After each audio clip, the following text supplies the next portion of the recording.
Hi guys, welcome to part 1 of Arifureta light novel reading. This part goes from Volume 1 Prologue to Volume 1 Chapter 5. Also, I do not own the story nor the rights or any of these characters. Anyways, enjoy. In the darkness, the only source of light was shrinking at a rapid pace. He involuntarily stretched his hand upwards, yet he wasn't able to grasp anything. The dreadful feeling of falling into an endless abyss caused his nether region to tighten. Nagumo Hajime's expression twisted due to fear as he gazed at the light that gradually faded away. Currently, Hajime is falling into a bottomless abyss. The only source of visible light came from the surface. While exploring the labyrinth, Hajime fell into a huge rift valley. He kept falling, until he fell into a place where the light could not reach. While surrounded by darkness, Hajime could hear the sound of the wind. At the same time, he could also see a revolving lantern rotating. 1. As a Japanese person, if he was to convey his delusion and hope since coming to this world, the inequality he experienced since then, and the inequality he is currently experiencing now, is a little too much to take in. Monday, that is the beginning of the most melancholy day of the week. Most people would sigh upon thinking about the beginning of a new week, while recalling the paradise that is yesterday. Nagumo Hajime was not an exception either.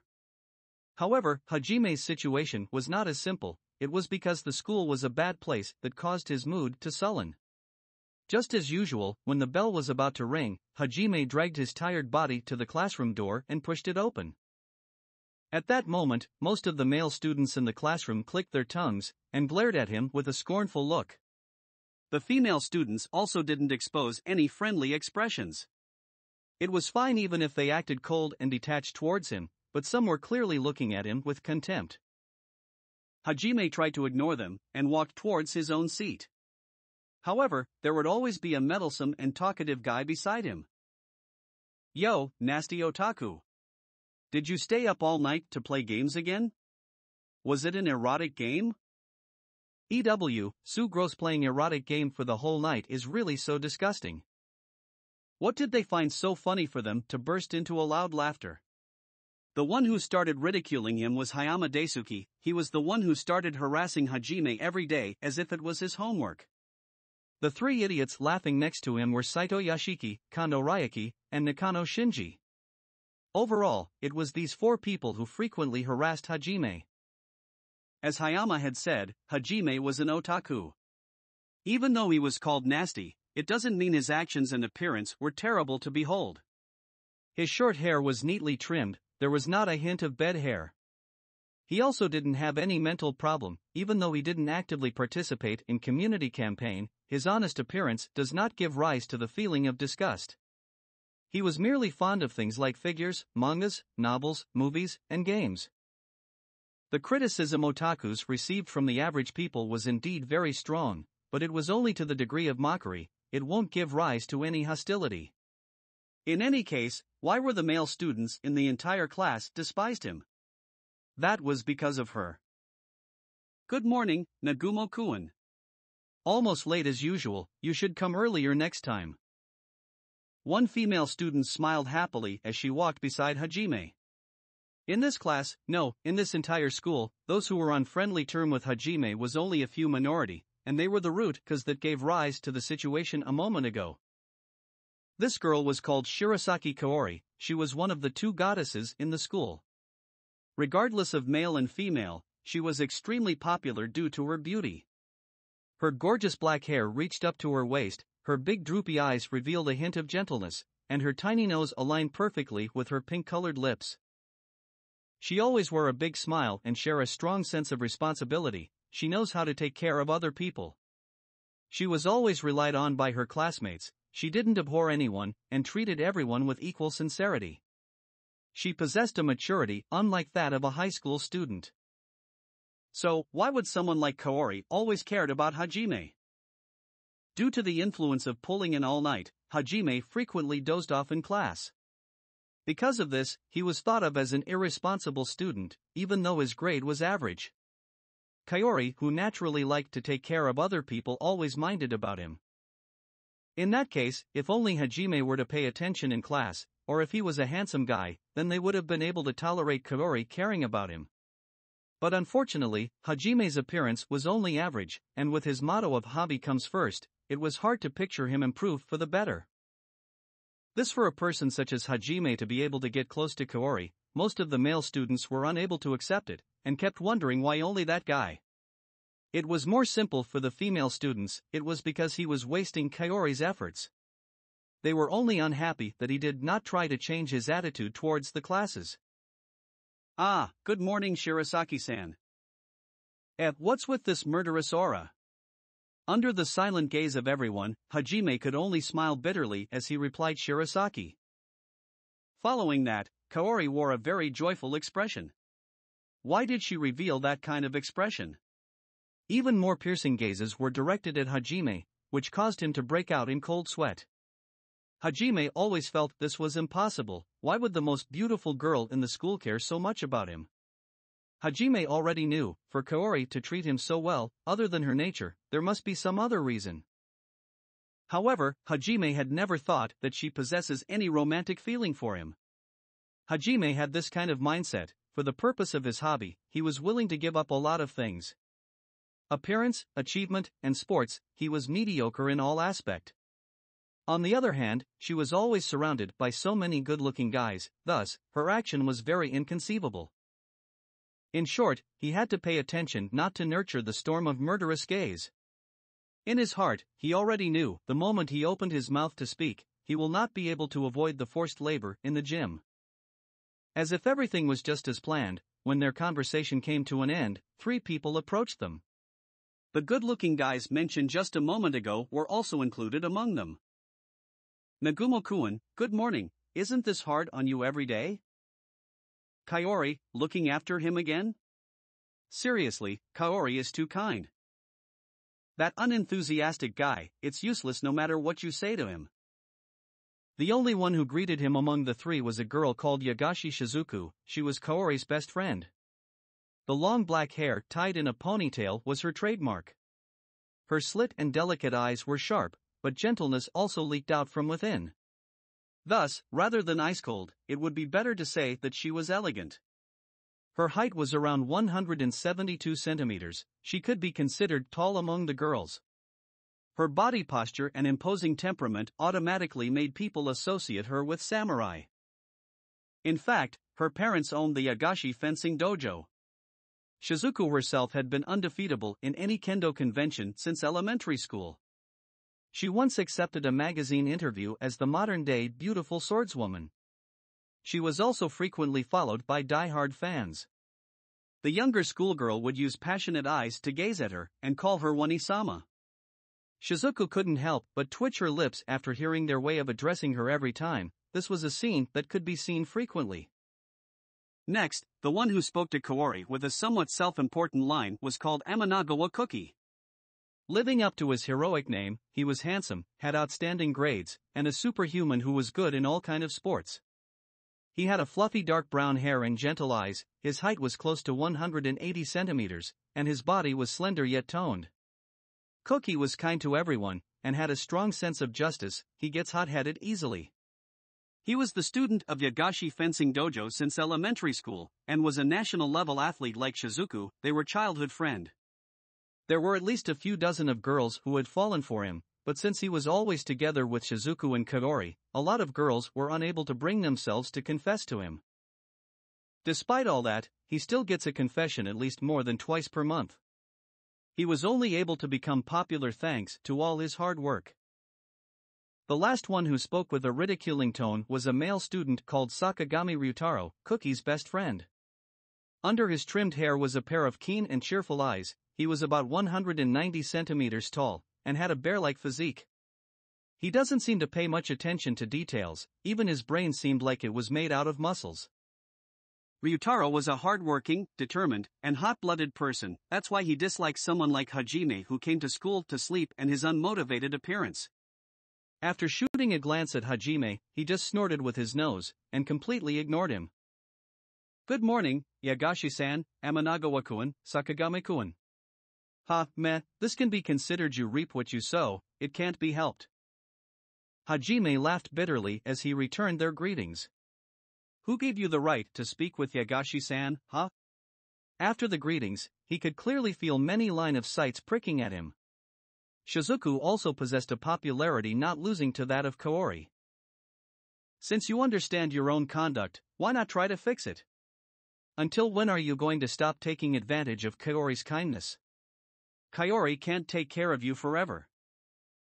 Cookie gave Hajime a word of advice. From Cookie's perspective, Kaori's kind intention was wasted on a dishonorable student like Hajime. Hajime really wanted to retort, I didn't act like a spoiled child. I'd rather her leave me alone.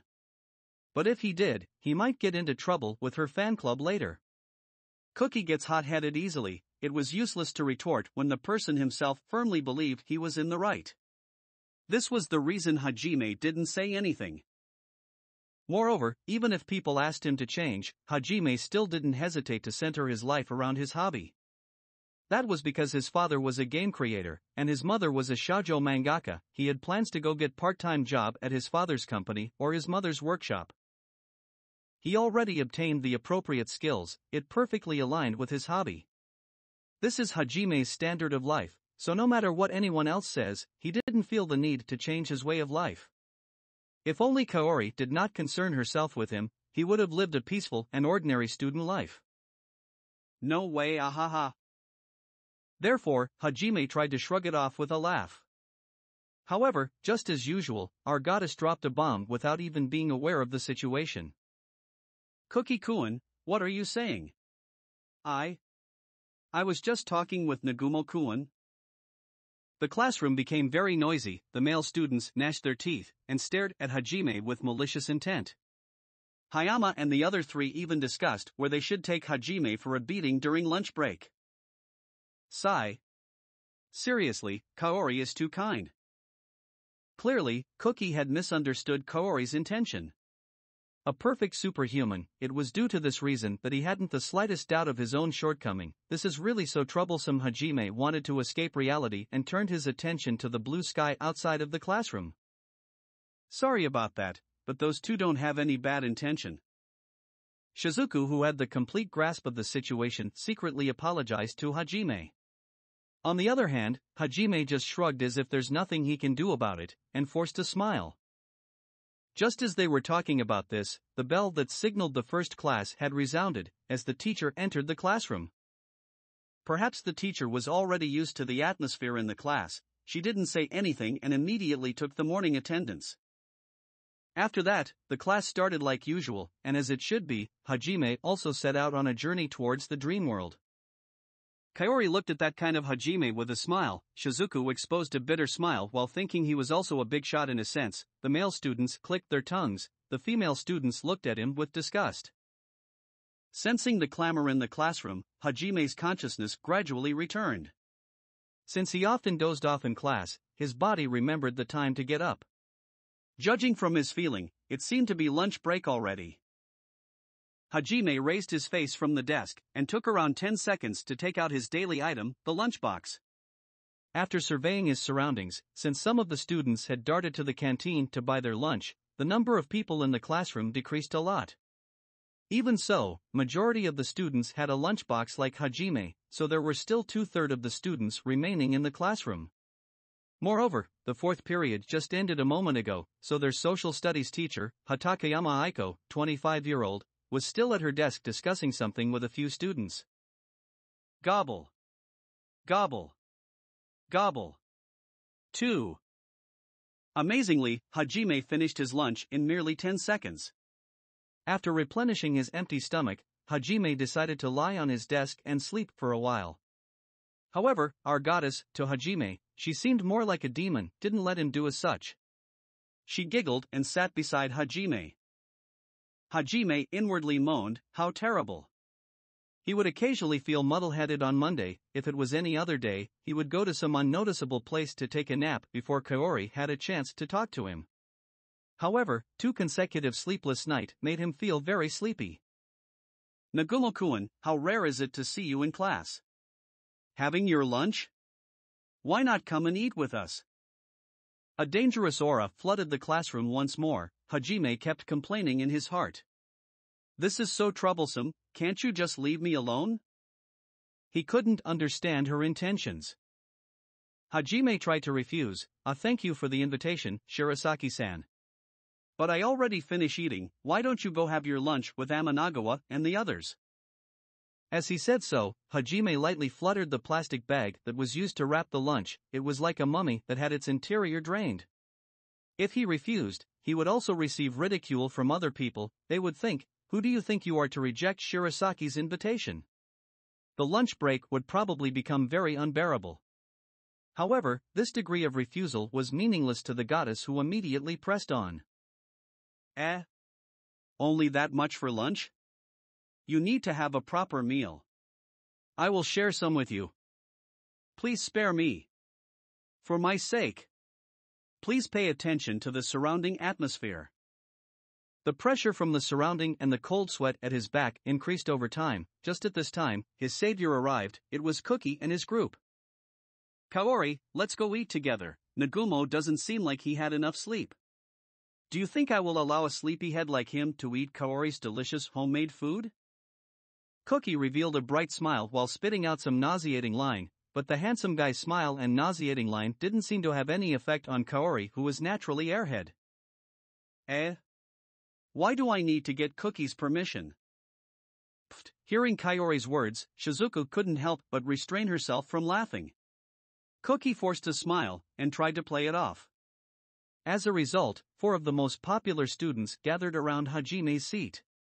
This was a fact that cannot be changed. The pressure from the gazes was also very unlikely to weaken. Hajime heaved a sigh and complained in his heart. Enough already, why can't these 4 people be summoned to another world? No matter how you look at this group of 4, they seem like someone who would be involved in this kind of event. The god, the witch, or whoever from an alternate world, please summon them away. In order to escape from reality, Hajime indulged himself in his delusions of another world. He forced a smile like usual and prepared to get away from here, but just when he got up, he was unable to move. In front of Hajime, a pure white circle with complex design appeared just under Cookie's foot. Very soon, all the students around also noticed this abnormal situation.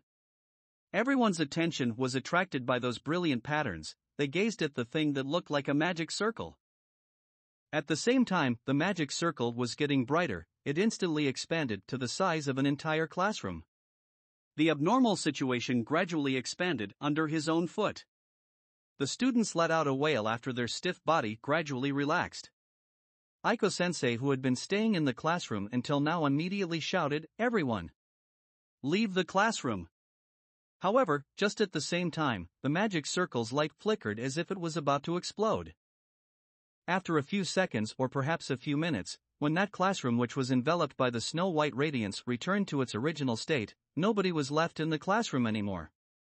The chairs that fell on the ground, the lunchbox that was left open with half of the food remaining, the messy chopsticks and plastic bottles, all the classroom utensils were there, but not a single soul could be seen. This event, high school students spirited away during the daytime, caused huge uproar all over the world, but that is a story for another time. Hajime stood there with his hands protecting the face and had both eyes closed, but when he heard the rustling noise, he slowly opened his eyes. Hajime surveyed his surroundings dumbfoundedly. The first thing that came into sight was the giant mural. The mural was about 10 meters in width, depicting an androgynous person with long golden hair and a faint smile, in front of an aureole. The background portrayed the grassy plains, lakes and mountains, and the person had both hands extended out, as if embracing them all. It was a beautiful mural, an amazing mural. But, for some reason, Hajime felt a sense of coldness from the person in the drawing. After carefully surveying his surrounding, he found that they seemed to be in a huge hall. He assumed the hall was made out of marble. The whole building was emitting a beautiful luster. The building, that was constructed by laying glossy white stones on top of one another, was supported by huge pillars with delicate designs, and the ceiling was in a dome shape. The whole place naturally looked like a cathedral and had a very solemn atmosphere. It seemed like Hajime and the others were located in the deepest part of the building, on top of a pedestal that was higher than the surrounding area. Hajime looked around. He could only see his classmates with the same dumbfounded expression as him.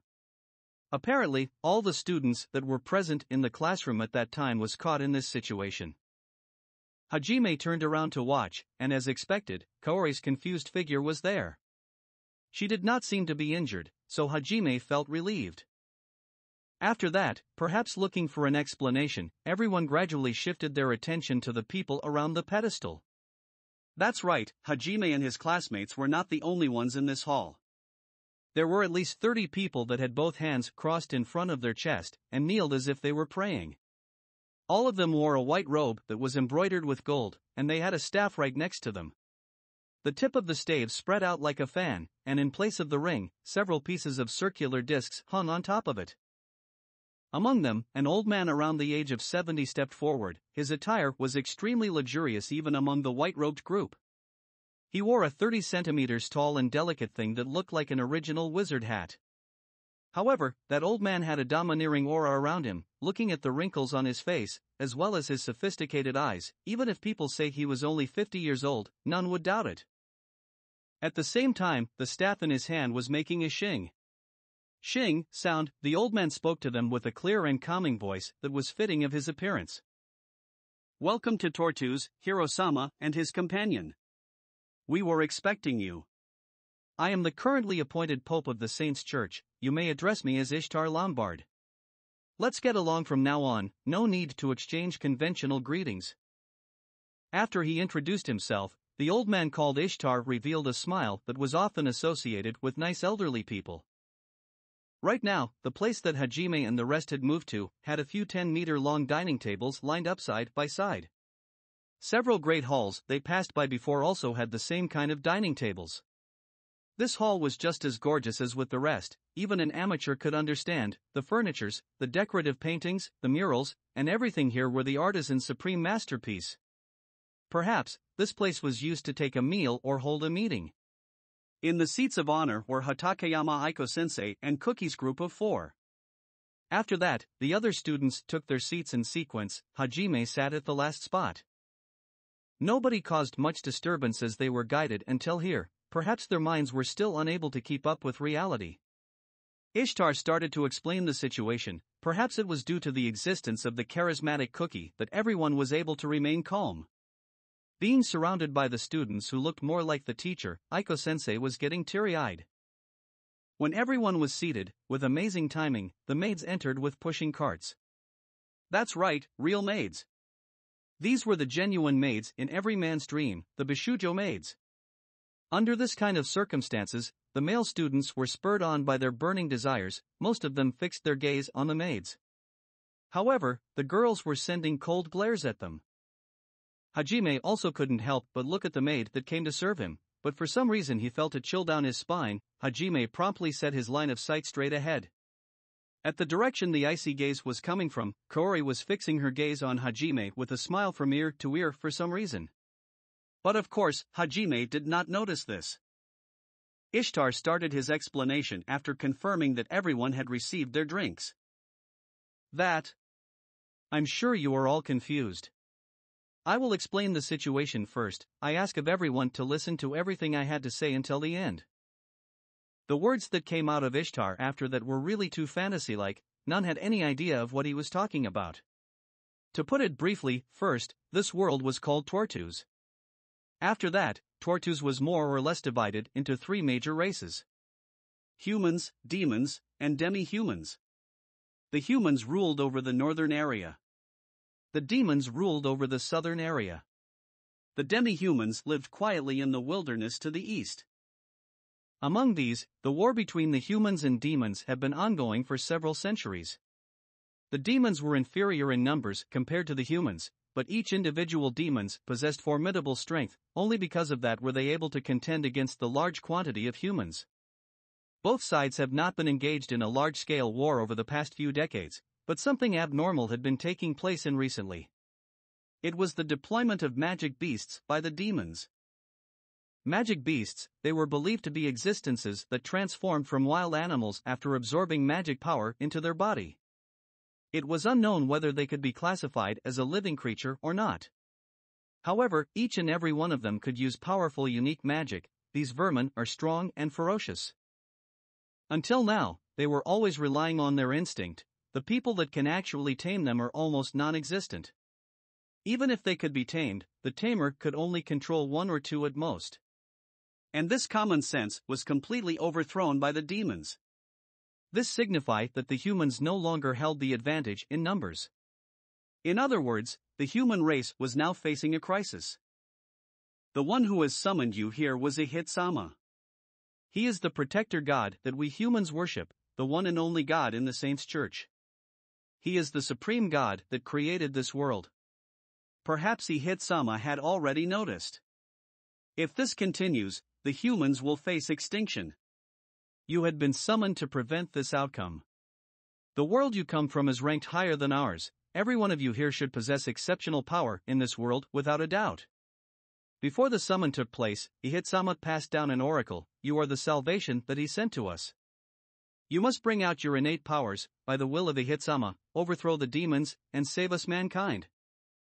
Ishtar currently had an absent-minded expression. Perhaps he was recalling the time when he heard the oracle.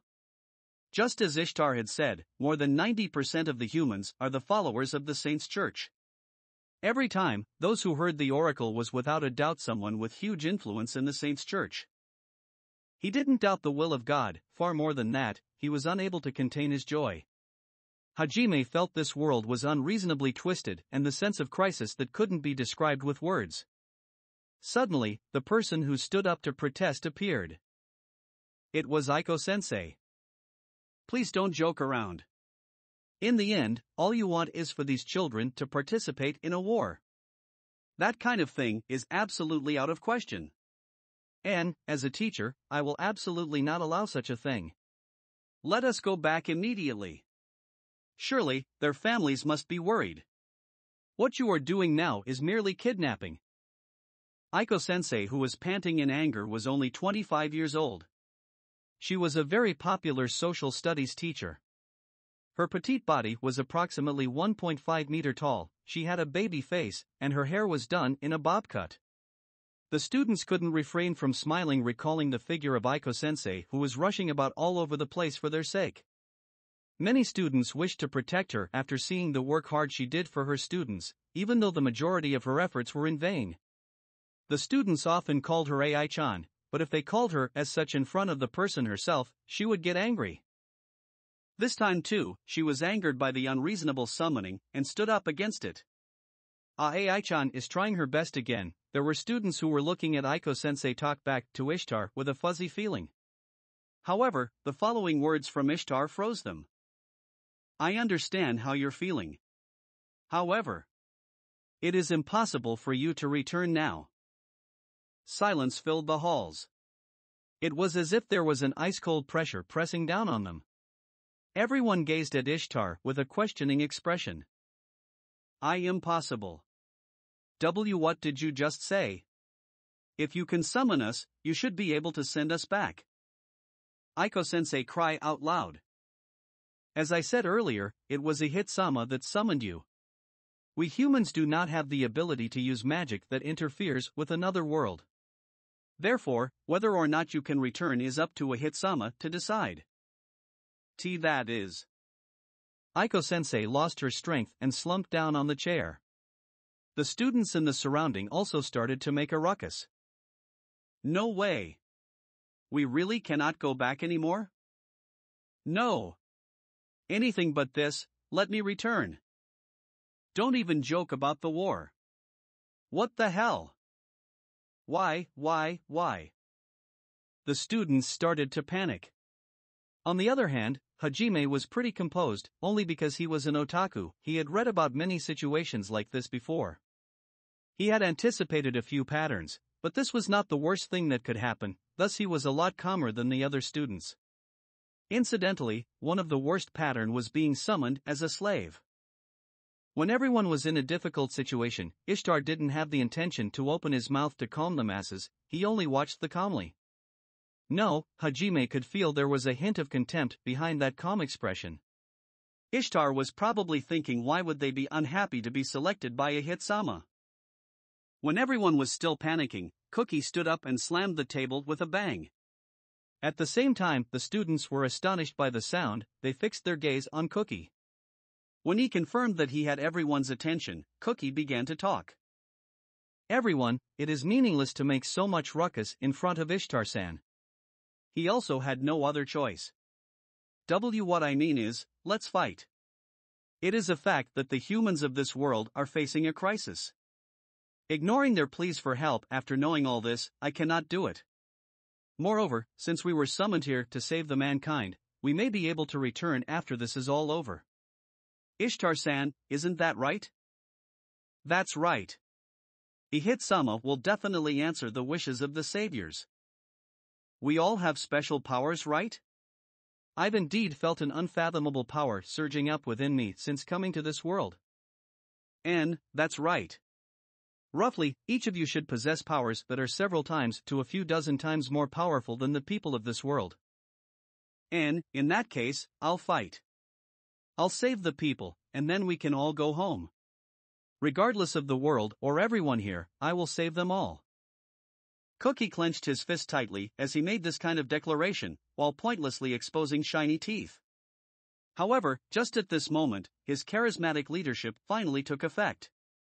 The students who had given up all hope earlier gradually regained their calmness and vigor.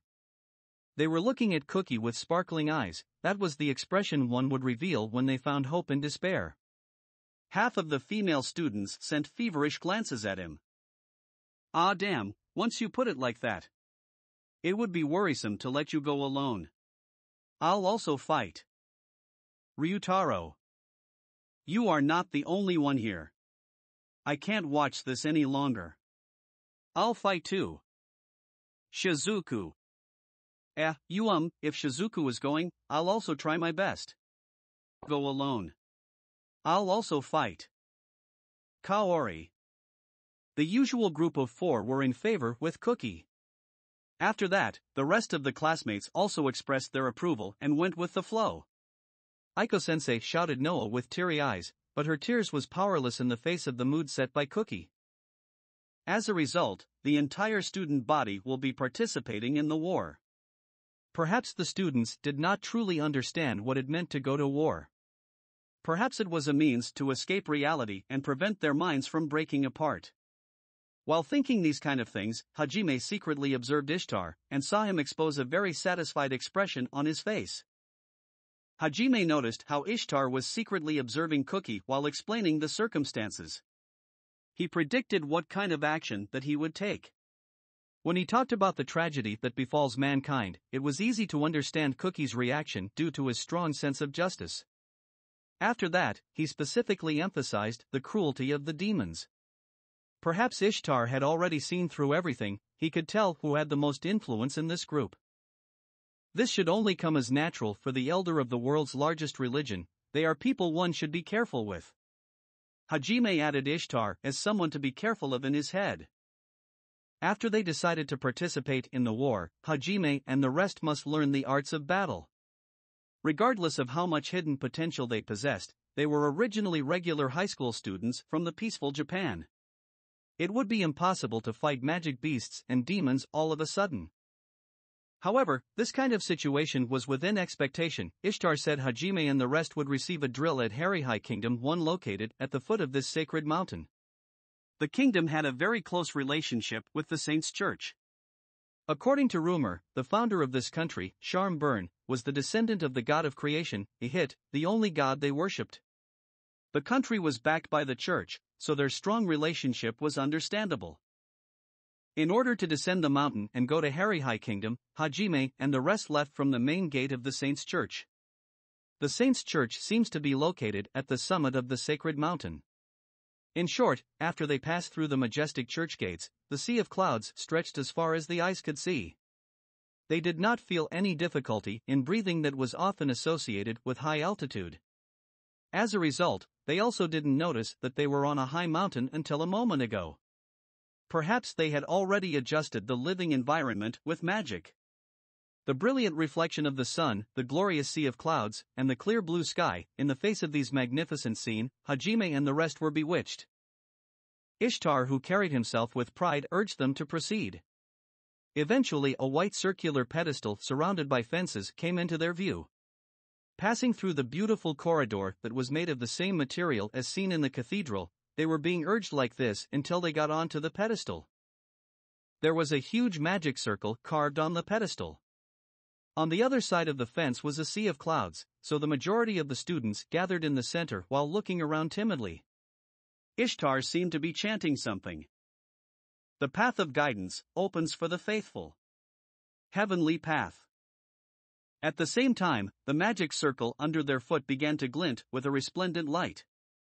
After that, the pedestal started to move like a cable car. It moved diagonally towards the ground. Clearly, the chant just now activated the magic circle that was engraved on the pedestal. This was precisely a pedestal-shaped cable car. In a sense, seeing magic for the first time made the students excited. They also caused an uproar when the pedestal entered the sea of clouds. Not long later, they passed through the sea of clouds and could finally see the ground. Underneath them was a big town. No, what they saw was a nation. The building that was standing on the hillside seemed to be a huge castle, and radially spreading downwards was the castle town. This was the Harihai Kingdom's capital city. The tower and imperial palace were connected by a corridor in the sky. It seemed like the pedestal will keep going until it reached the tower. Hajime laughed at the sarcastic and superb performance they were putting on. The apostle of God descended from the heavens by passing through the sea of clouds. It was precisely that kind of image. From the look of it, the church's believer will view anyone like them who had a relationship with the church as divine existences. It wasn't without reason. Hajime couldn't help but think of the pre-war Japan, during the time when religion and politics were closely tied together. As well as how this kind of thing would bring about all sorts of tragedy later on. All in all, a supernatural power that could influence another world truly existed in this world, and as the name implied, this world was centered around the will of God. The possibility of them returning home, and the fate of this world was all in the hands of God. While overlooking the capital city that gradually became clearer, Hajime suppressed the uneasiness he felt in his heart. In any case, he will do anything he can do. Hajime clenched his fist and held his breath, then he took a step down from the pedestal. After arriving at the imperial palace, Hajime and the rest were guided to the throne room on a straight path. They walked through a corridor with decorations not inferior to the church. Along the way, they had a brief encounter with people who dressed up like knights or government officials. They also passed by some maids, but all of them looked over here with the same admiring or respecting expression. It must be because they already had a certain degree of understanding regarding the identity of Hajime and the rest. Hajime felt uncomfortable, so he sneakily walked behind the back of the group. Finally, they arrived in front of a huge and beautiful double door with exquisite craftsmanship. On both sides of the door, 2 soldiers stood at attention. They loudly declared the arrival of Ishtar and the heroes' party. Without even waiting for a reply, they opened the door. Ishtar just leisurely entered like it was the most natural thing to do. Apart from Cookie and a few others, most of the students passed through the door while trembling with fear. After entering the doorway, there was a red carpet that extended all the way to the luxurious throne. A middle-aged man with dignified and domineering aura stood in front of the throne and waited for them. The woman beside him was believed to be the queen. Next to her was a 10-year-old youngster with blonde hair and blue eyes. Another 14 to 15-year-old beautiful young lady was next to him. After that, there were approximately 30 people lined up on both sides of the red carpet. On the left side were people adorned with military armor. On the right side were people who looked like government officials. Ishtar made Hajime's group stop in front of the throne, while he himself proceeded next to the king. After that, the king respectfully received the hand that was extended, and lightly kissed it. Apparently, the Pope had a higher position here. At this moment, Hajime was convinced the whole country was centered around the god. He sighed inwardly at that. After that, it was the self-introduction. The king's name was Eric S.B. Harihai, the queen was probably too called Luaria. The blonde-haired youngster was Prince Randall, and the princess was called Liliana. 3 after that, the Prime Minister, Knight Commander, and other people with high status also introduced themselves. The youngsters' gaze seemed to be drawn towards Kaori. Apparently, Kaori's charm was also effective in another world. After this, they were called together for an evening meal, and were able to enjoy this world's cuisine. The outer appearance seemed like that of the Earth's Western-style food. They would occasionally be served food with pink dressing and drinks that radiated with 7 colors. It was very delicious. This chapter. Prince Randall kept finding an opportunity to speak with Kaori. The boys in the class looked at this situation anxiously. As for Hajime, he couldn't help but possess a very small expectation that they would point the spearhead at His Highness for, though, it might be out of question for a 10-year-old boy. In the Imperial Palace, they would be provided with shelter, food, and clothing. They were also introduced to the military instructors.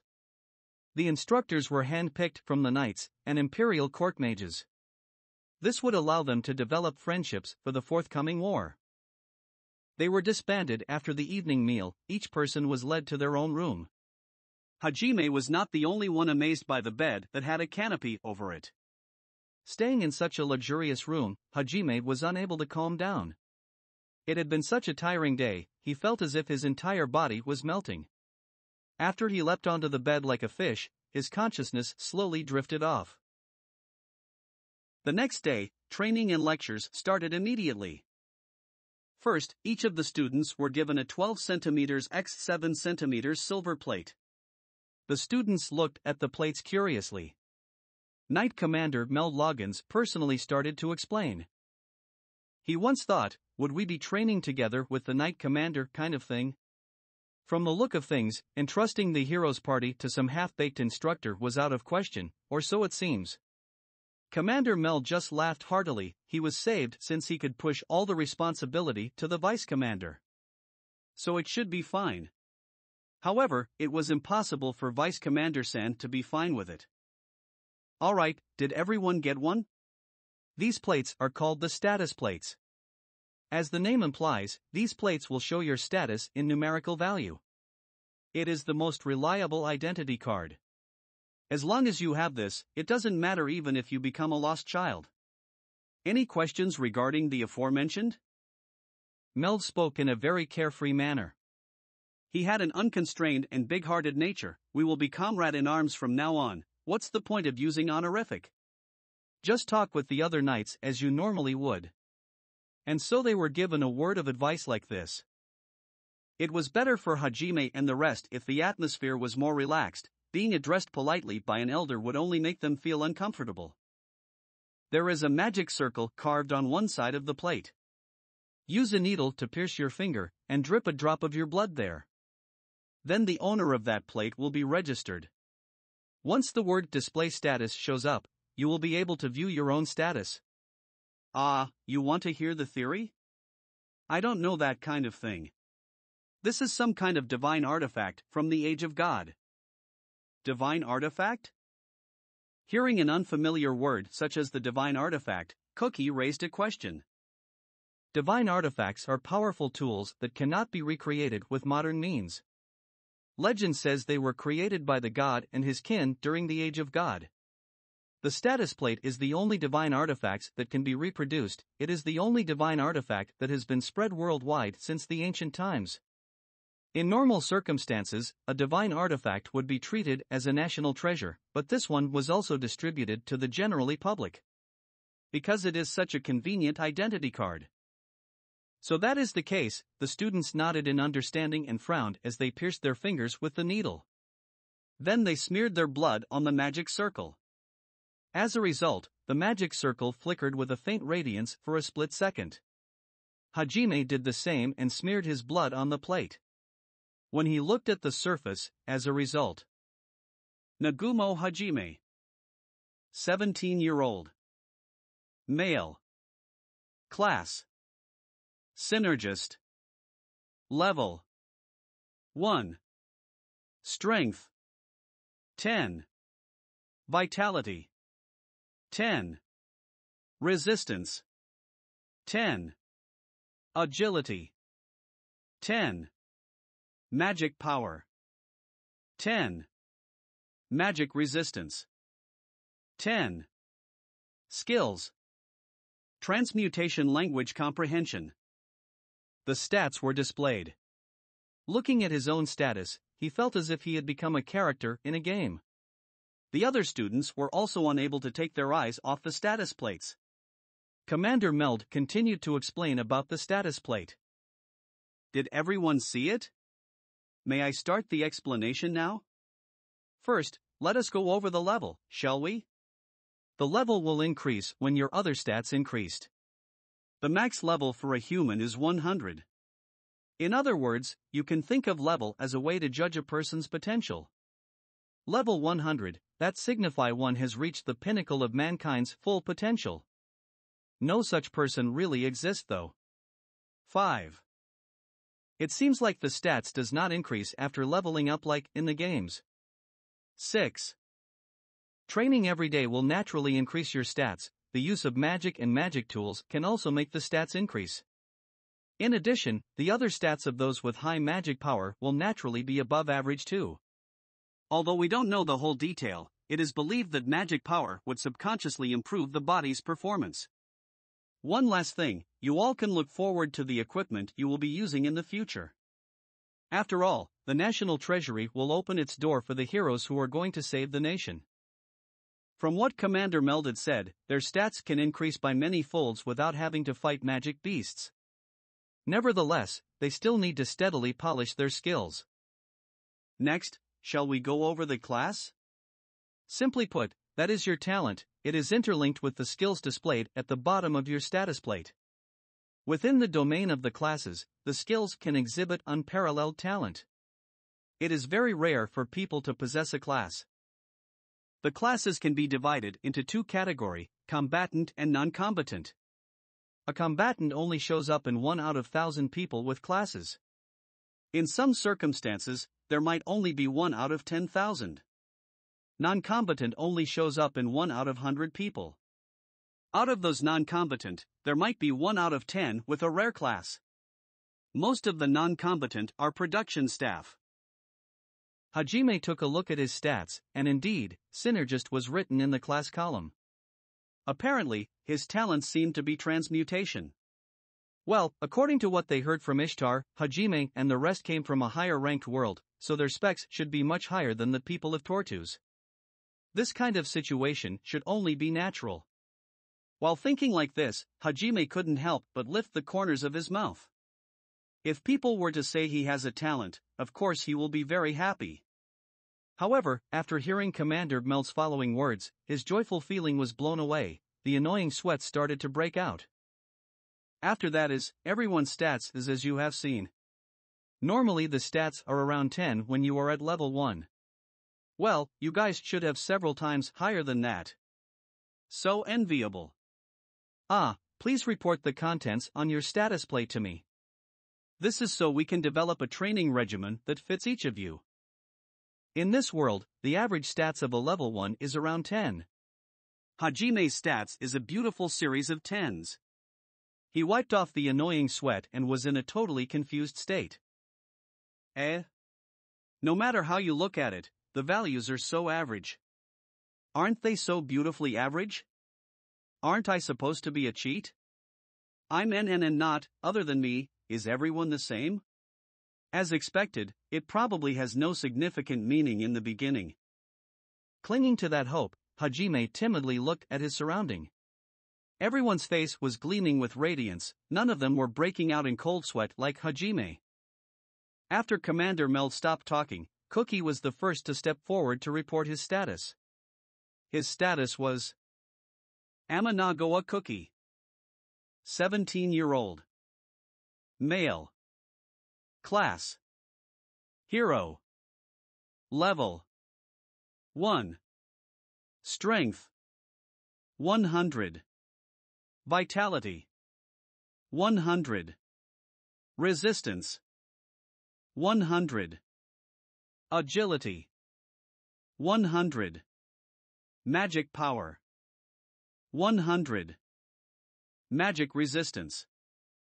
100. Skills. All elemental aptitude, all elemental resistance, physical resistance, complex magic, swordplay, Herculean strength, ground shrink, foresight, high speed, magic recovery, presence perception, magic perception limit, break, language comprehension. He was practically the incarnation of cheat. Oh, truly worthy of Hiro-sama. Level 1 already has 3 digits value. I'm a little shocked. Even the skills are not the common 2 or 3.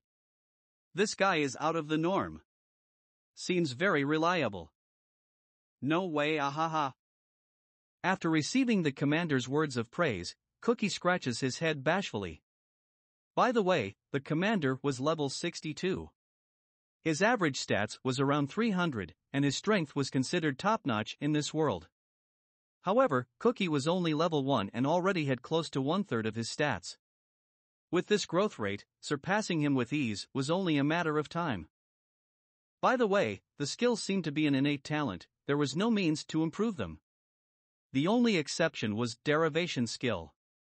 This was the outcome from polishing one's skill for many years, this was the skill one could acquire after stepping over the so-called wall. In simple terms, it was a skill that you never had before, but one day, you suddenly grasped the essence of the skill and improved your proficiency. In the eye of the others, Cookie was special. Not only did he has a cheat-like stats, for some reason this guy also had a combatant class. Hajime gazed at the synergist written in the status column. Even after racking his brain, he couldn't associate it with a combatant class. He only had 2 skills, and moreover, one of them was the default language comprehension skill. In other words, he only had 1 skill in reality. Hajime gradually revealed a dry smile.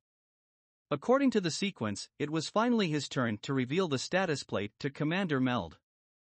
Until now, Commander Meld was smiling ear to ear from seeing all those out-of-norm stats. He was happy to have received so many super-powerful comrade-in-arms. Eh? The commander's smiling expression froze as he groaned. Meanwhile, he muttered, "Did I see wrongly?" and tapped the status plate a few times. Following that, he held it up to the light, and after staring at it for a while, he returned the plate to Hajime with a very subtle expression. How to say this? You see, this synergist is a crafting profession. It's very convenient for forging ironware. Commander Meld was tongue-tied when describing the class to Hajime. The boys who viewed Hajime as a thorn in their side would certainly jump at this opportunity to make fun of him. The crafting profession was clearly a non-combatant class. All his classmates had combat classes, the possibility of Hajime being useless in the future battles was very high. While grinning, Hayama Daisuke screamed out. Hey, Nagumo. Could it be, you got a non-combatant class? How can a crafting profession fight? Meld-san, is this class rare? No, 1 person would have this class out of every 10 blacksmith. All the craftsmen employed by the country had this class. Hey, Nagumo, how are you going to fight like this? Hayama threw his arm around Hajime's shoulder, it felt very irritating.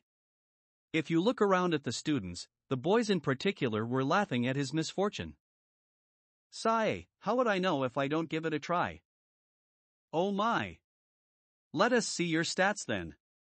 Even if the class is trash, you still have great stats, right? Hajime could already guess the result was not very reassuring from Meld's expression just now, but Hayama still wanted to hear it no matter what. He really had a rotten personality.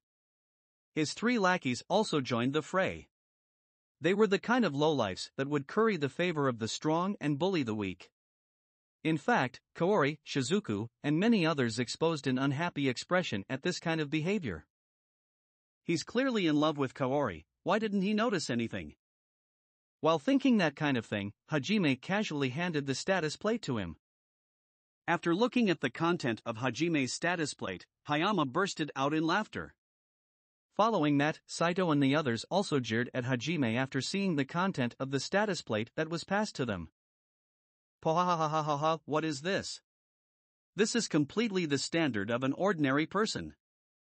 Kaya hahahaha, more precisely speaking, his average stats is 10, he might be even weaker than a children in this region. Hehehe, no way. This guy will immediately die. Maybe he can be a bit useful as meat shield. Kaori angrily approached the students that were mocking Hajime. However, before she got there, someone else let out a voice filled with anger. It was Aiko-sensei. Cora dash. What are you guys laughing at? Laughing at your fellow classmate is something teacher will never allow. And, teacher will absolutely not allow it. Quickly return Nagumo-kuan's status plate. Aiko-sensei tried to express her anger as well as she could with her tiny body. Perhaps they were overpowered by this hardly complacent aura. They returned the status plate to Hajime unwillingly. Aiko-sensei turned around to face Hajime and tried to cheer him up by patting his shoulders. Nagumo-kuan, don't mind it at all. Teacher is also a non-combatant. Her voice wavered for a moment. Just like my class, my stats are also average. So Nagumo-kuan, you don't need to worry about being the only one in this kind of situation. While saying look, Aiko-sensei showed Hajime her status plate. Hatakeyama Aiko. 25-year-old. Female. Class. Agriculturalist. Level. 1. Strength. 5. Vitality. 10. Resistance. 10. Agility. 5. Magic power. 100. Magic resistance. 10. Skills. Soil management, soil restoration, wide-range cultivation, growth stimulation, selective breeding, plant appraisal, fertilizer production, mixed breeding, auto-harvest, fermentation operation, wide-range temperature adjustment, farm enhancement, harvest, rain, language comprehension. Hajime looked at the distant with deadfish eyes. What's the matter? Nagumo-kuan. Aiko-sensei asked as she exerted her strength to shake Hajime. Indeed, her overall stats was on the low side, and it was obvious at a glance that her class was non-competent, but her magic power was already comparable to the hero. She also had quite a number of skills. Food supply is a big problem in wars. Unlike Hajime, she possessed an extremely outstanding class as replacement. In other words, Aiko-sensei was good enough to be considered a cheat. Hajime, who was a little expectant that he was not the only one, received a much deeper wound.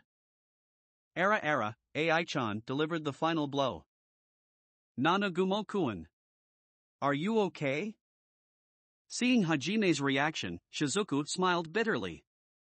Kaori ran in front of him and asked anxiously. Aiko-sensei just tilted her head in confusion, but the students just used a warm gaze to look at the clueless her. Anyway, her goal to stop the bullying had been achieved, but this kind of concern also caused his confidence to drop to rock bottom. It seemed like Hajime's future prospect was not that bright. His face was painted with a dry smile. 2 weeks had passed since the fact that Hajime was the weakest was made known to everyone. Currently, Hajime was using his break time from training to check out the Royal Library. On his hand was a large handbook titled Illustrated Handbook of Northern Continent's Magic Beasts. The reason why Hajime was reading this book was because after these 2 weeks of training, he had realized that he was even more useless than he had imagined himself to be. However, he could utilize knowledge and wisdom to compensate for his lack of strength.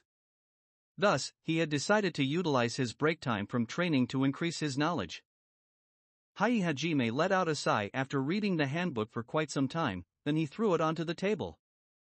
Bang! Boom! The sound startled a librarian who just happened to pass by, causing the librarian to glare at Hajime. Hajime was also surprised as he hurriedly apologized to the librarian.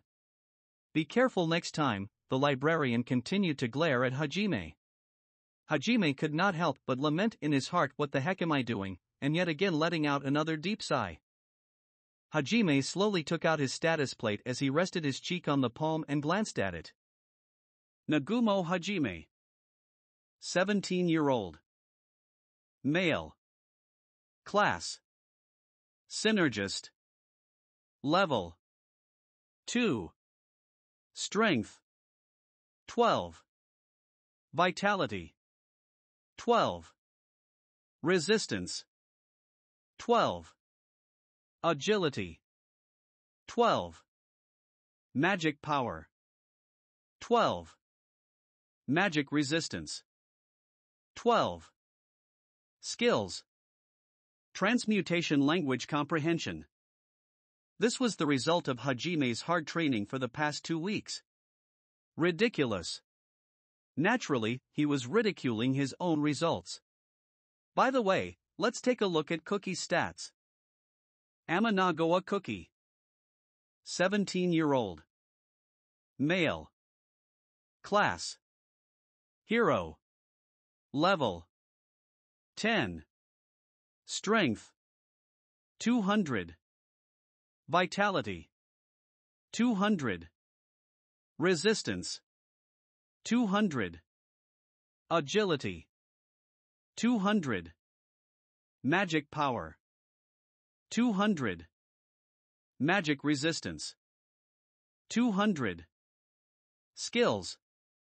All elemental aptitude, all elemental resistance, physical resistance, complex magic swordplay, Herculean strength, ground shrink, foresight, high speed, magic recovery, presence perception, magic perception limit, break, language comprehension. His growth rate was about 5 times of Hajime's. Moreover, Hajime had also realized that he did not have aptitude for magic. What's the deal with having no magic affinity? Let's start by explaining the concept of magic in this world. The process of utilizing magic in Tortus was by channeling magic power from one's body into a magic circle by means of an incantation, which would then activate the magic spells. There was no way to directly activate the spells with magic power. One must construct the corresponding magic circles to cast the respective spells. Also, the magic power that was channeled into the magic circle would increase in proportion to the incantation time.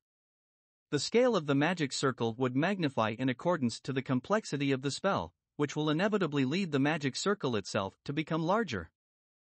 For example, the fireball attack, which was a signature magic spell in RPG, would require a 20 cm wide magic circle. Basic techniques such as attribute, power, range, scope, and magic absorption, the method to channel the magic power in one's body, were required. Other things such as inductivity and sustained duration were also required for the spells, which would end up increasing the scale of the magic circle. On the other hand, there are exceptions to these concepts.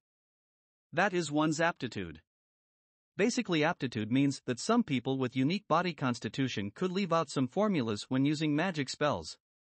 For example, a person with the fire-type aptitude will not require to write the attribute section of the magic formula. Instead, one can rely on imagination to make up for this omission. Instead of writing the attribute section, one can just imagine the fire while chanting the incantation, which will then bring out the fire attribute in the spell. Most people will have some sort of aptitude, and the aforementioned 20 cm diameter of magic circle is an estimate for an average person. In Hajime's case, he does not have any aptitude. Other than the 5 basic techniques, he still had to add in the speed, trajectory, diffusion rate, control rate, and such meticulous techniques. Thus, Hajime required a magic circle close to 2 meters wide to launch a fireball spell. This would not be practical in a real combat scenario. There are 2 ways to engrave the magic circle, by using a special kind of paper which can only be used one time and metal engravings which can be used multiple times. The former has a wide versatility, but can only be used once and its strength will also decrease.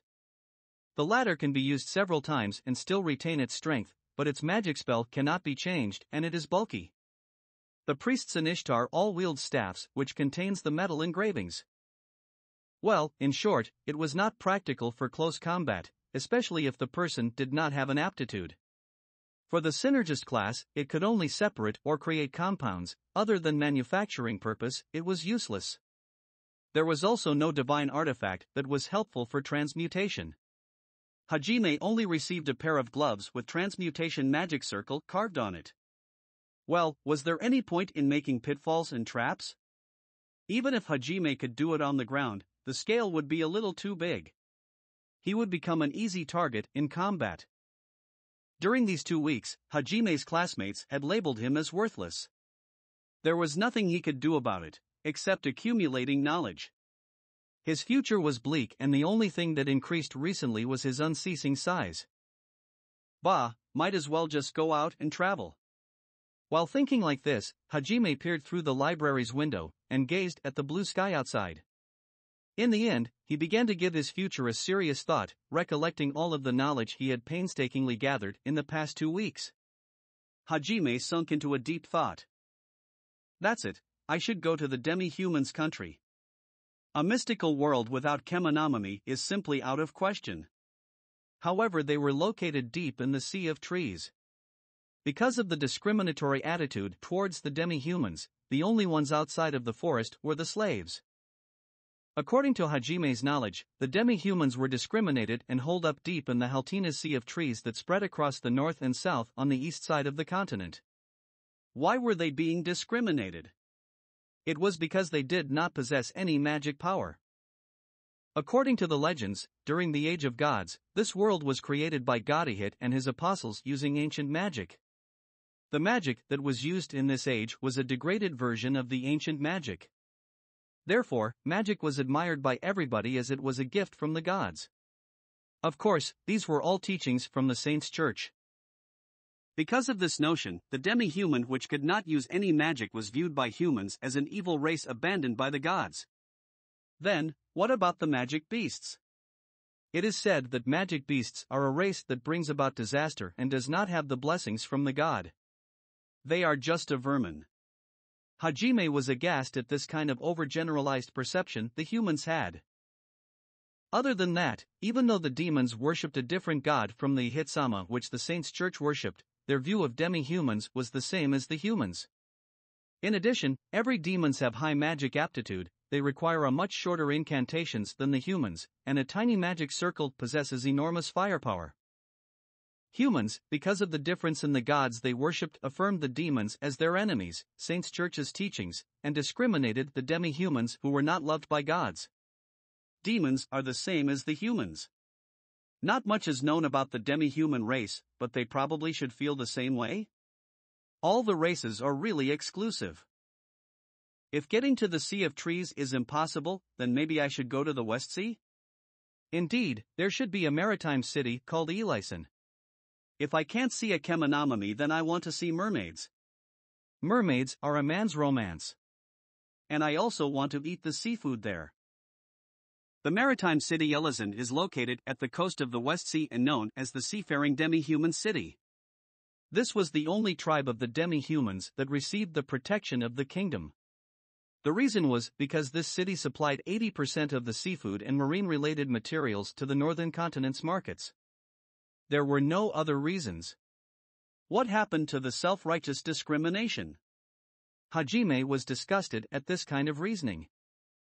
After passing through the Western Sea, one will reach the Gruen Great Desert.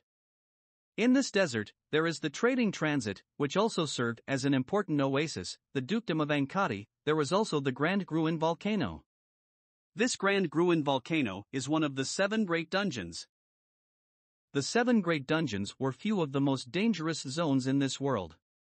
There was one dungeon located at the southwest of the Harihai Kingdom, and Great Orcus Dungeon which was located at the center of Gruen Great Desert. In addition, the previously mentioned Haltina Sea of Trees was another one of the 7 great dungeons. They mentioned 7 great dungeons, and yet only 3 were mentioned. That was because the other dungeons were only briefly mentioned in the ancient recordings, their exact locations had not been confirmed yet. Tentatively, there were speculations of the great dungeons in certain places, such as the Raisin Great Canyon which cuts across the north to south of the continent, and the Schnee Snowfield in the snowy southern region of the continent. Desert is still impossible after all. If that is the case, I can only look at the slaves in the empire. I still don't have the confidence that I will be able to maintain my calm while looking at Kemamimi who were treated as slaves. Empire refers to the Herlicht Empire. This nation was founded by a group of mercenaries during a large-scale war against the demons 300 years ago. This is a military nation which employs numerous powerful mercenaries and adventurers. This nation is ruled by the supremacy of strength, which is quite a dark nation. The people of this nation do not care so much about the affairs of the demi-humans or other matters, they will just use anything that is of use to them.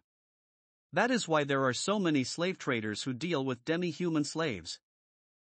The empire is located between the Harihai Kingdom and the neutral commercial city of Furin. As the name implies, Furin was an independent trading city which remained neutral. This country was managed properly. By utilizing its economic power to the limit, it was able to maintain its neutrality. One can get anything they want in this city. It was not known as the commerce center for nothing. Sigh, in the end, I cannot run away if I want to return home. Ah, shoot, it's time for training. In the end, the only way to escape from reality is to shake one's head. Realizing it was almost time for training, Hajime ran out of the library in a hurry. The road to the royal palace was just a short distance. However, it was flooded with cheers and bustle from the royal capital. The sound of merchants touting their wares, the sound children playing around, and the sound of elders reprimanding their overexcited child. It was a very peaceful day. Seems like I really can't return home without participating in the war. Faced with the upcoming depressing period, Hajime escaped reality by indulging himself in an unrealistic dream. When Hajime reached the training ground, there were already students there chatting happily while doing some independent training. It seemed like Hajime had arrived earlier than expected. Hajime retrieved a Western-style sword which was given to him and also started his own free practice. Suddenly, Hajime felt an attack from his back and hurriedly took a step forward. When he saw the unsheathed sword that just swept past, he broke into cold sweat. He frowned as he saw the face he was expecting to see. He couldn't help but show an annoyed expression. As expected, it was Hayama Daisuke and his gang, the Bastards 4, the nickname Hajime had for them. Every time, they would try to create trouble for Hajime during the period before the training commenced. They were half of the reason why Hajime was so depressed during training. The other half was because of his incompetence.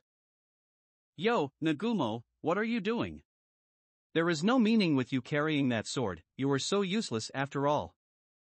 Hey, Hayama, that was overboard. Even if that is the truth, you don't have to say it out, weehehe. Why do you come for every training? If it was me, I would have been too ashamed of myself. Ha ha ha. Ah, Daisuke, since that fellow is so pitiful, why don't let him train with us? Hayama and the rest were laughing like madmen. Was there any meaning to this? Hey, Shinji, aren't you being too nice? Oh, actually I am also a nice guy, let's train together. Oh, good idea. We are super nice. We are willing to spend our precious time to help this incompetent fellow. Nagumo, you must be grateful, right? After saying their piece, Hayama and gang was all smiles as they brought Hajime to a secluded place shoulder to shoulder. Moreover, the classmates who noticed this scene also turned a blind eye to it. No, I am alright being alone, you can leave me by my lonesome self. As such, Hajime tried to reject tactfully. Ha! We are going out of the way to train the useless you, and yet you were saying this to us? You are being unreasonable. You just need to remain silent, and say thank you afterwards. Just that sentence will be enough. As Hayama said that, he hit Hajime in the side. Ugh! Hajime let out a groan as his face distorted in pain. Hajime did not remember that they were those type of people who would easily resort to violence. However, when adolescent boys were suddenly granted such huge power, it was only natural for them to be deeply engrossed. As thus, they were unable to restrain themselves from targeting Hajime. Hajime, who had no power to resist, could only clench his teeth and bear with it. Not long later, they arrived at an isolated corner of the training ground. Hayama sent Hajime flying with a violent punch. Hey, get up quickly. Isn't this a happy training period? Hayama, Nakano, Saito, and Kondo then surrounded Hajime. Hajime gritted his teeth and stood up unwillingly. Gwa! At that moment, Kondo used his sheathed sword to hit Hajime on his back. Hajime let out a scream as he fell forward, and even more attacks were added on. Hey, why are you sleeping? It's going to burn my target, fireball. Nakano launched a fireball. Hajime, who was unable to get up from the floor due to the pain on his back, desperately rolled around to avoid the spell.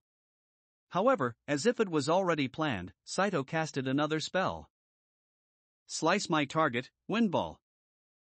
Hajime, who just stood up, was hit by the wind ball in the stomach, and was sent flying by the wind. Hajime let out a bleak sound as he threw up some gastric fluid while squatting. The magic itself was just a simple 10 centimeters wide magic.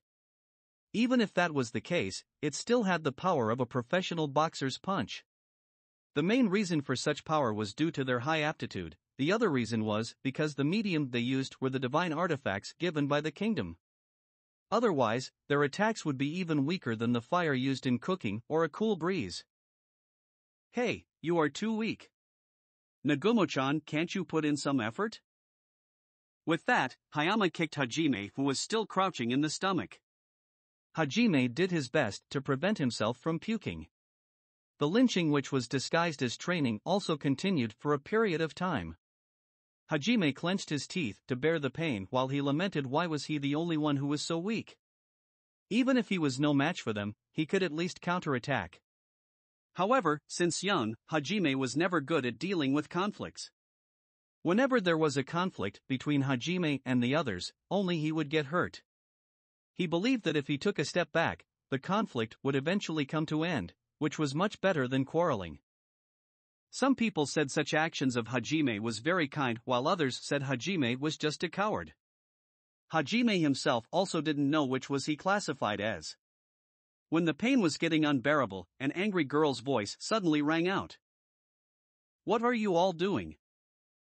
When the four heard that voice, their faces revealed a dreaded expression. It was only natural. That girl was Hayama's crush, Kaori. However, it was not just Kaori, even Shizuku, Cookie, and Ryutaro came too. No, please do not misunderstand. We were just helping Nagumo with his special training. Nagumo-kun. Kaori ignored Hayama's explanation as she ran beside Hajime, who was still squatting and coughing nonstop. The moment she saw Hajime, everything else did not matter to her. Special training? Then this was a really one-sided training. No, this is. I don't care about your excuses. Among the classmates, Nagumo-kun is not suited for combat. This kind of incident should not happen again. If you have so much free time, you should use it to train yourself and get stronger. Seeing the situation, Hayama and the others let out an awkward laughter as they left in a hurry. Under Kaori's healing magic, Hajime's injuries were gradually recovering. Thank you, Shirasaki-san. I'm saved. Looking at Hajime's bitter smile, Kaori shook her head as she teared up. Has this been always happening? If that's the case, For some reason, Kaori was glaring at the direction which Hayama and his gang left in. Hajime hurriedly tried to stop her. No, it is not always like this. It's alright, I am fine.